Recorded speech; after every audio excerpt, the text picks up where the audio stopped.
I started off at BTD as a robot operator. Robot operator loads weld fixtures, spins the table around, robot welds it, and the operator unloads the other side.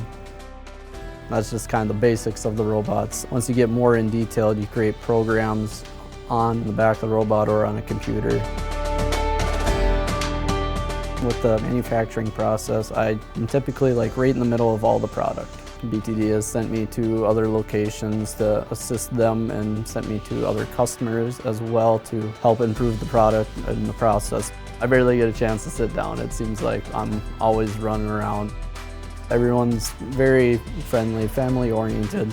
Everyone cares for each other no matter what's going on. The best thing I like being in my role is being able to take charge and help everybody out whenever needed.